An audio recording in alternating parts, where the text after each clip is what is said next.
আসসালামু আলাইকুম। আফসানা ভিলেজ ফুডে আপনাদের সবাইকে স্বাগত জানাই।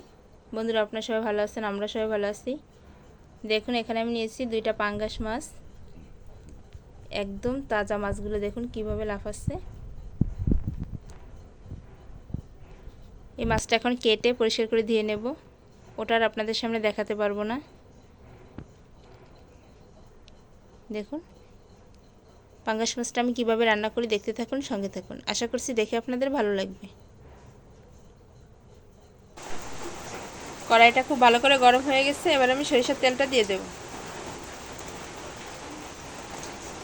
তেলটা খুব ভালো করে গরম হয়ে গেছে। লবণ হলুদ মাখানো মাছগুলো ভেজে নেব। এবারে ঢাকনা দিয়ে ঢেকে দেব।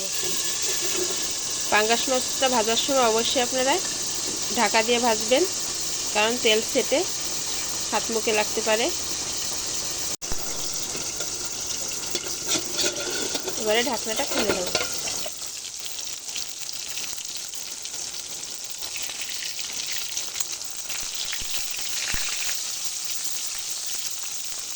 আবারও ঢাকনা দিয়ে ঢেকে দেব। মাছগুলো আমার খুব ভালো করে ভাজা হয়ে গেছে। এবারে তুলে নেব। আবারও ঢাকনা দিয়ে ঢেকে দেব। মাছগুলো আমার সব ভাজা হয়ে গেছে। এবারে তুলে নেব।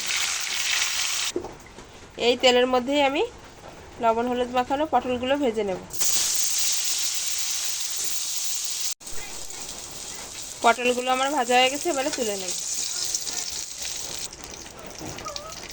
পটলগুলো আমার সব ভাজা হয়ে গেছে। এই তেলের মধ্যে আমি দিয়ে দেব বাটা মশলা, পেঁয়াজ বাটা,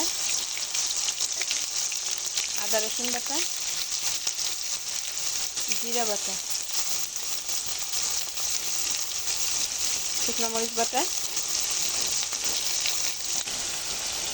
স্বাদ মতো লবণ, পরিমাণ মতো হলুদ।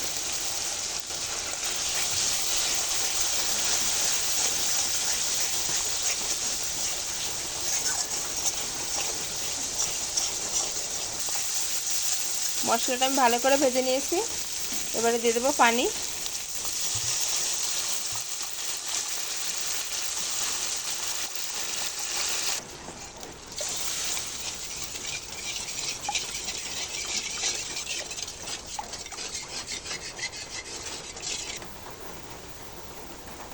ঝোলটা আমার ফুটে উঠেছে। এবারে দিয়ে দেবো সরিষা বাটা।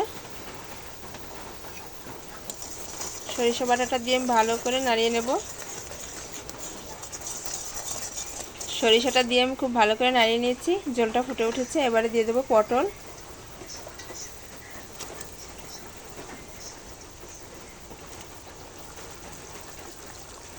পটলগুলো দিয়ে আমি 2 মিনিটের মতো জাল দিয়ে নেব। 2 মিনিট হয়ে গেছে। এবার আমি মাছগুলো দিয়ে দেব।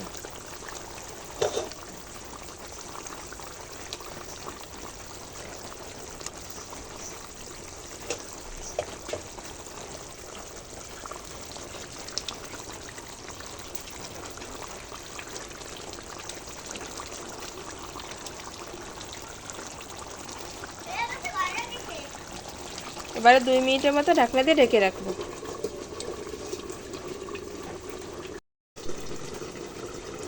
2 মিনিটের মতো হয়ে গেছে। এবারে আমি ঢাকনাটা খুলে নেব।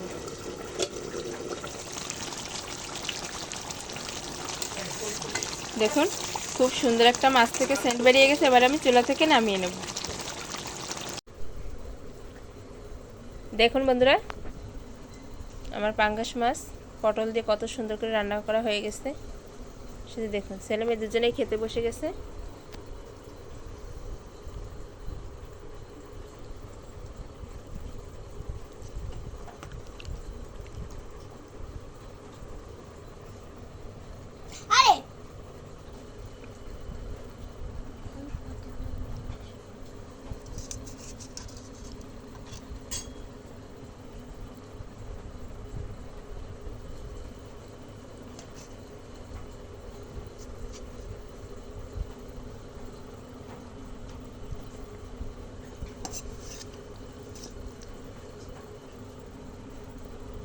ভালোভাবে করে পটলটাকে একটা মাছ খা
বন্ধুরা, আজকের ভিডিওটা এখানেই শেষ করব।